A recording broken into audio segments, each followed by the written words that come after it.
Ako mismo, tinignan ko, totoo ba to? Yung, try nyo lang ho, pumikit, huminga sa ilong, mararamdaman nyo po dapat malamig na hangin. Pero pag naglabas ka ng hangin sa ilong palabas, mararamdaman nyo mainit.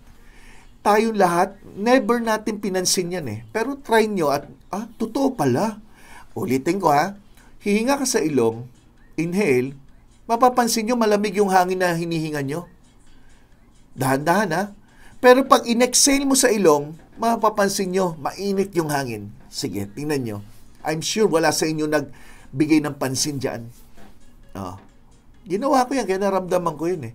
So, dapat papakiramdaman mo. So, you close your eyes, inhale sa ilong, dahan-dahan. Mainit yan, malamig. Tapos paglabas yan, mainit.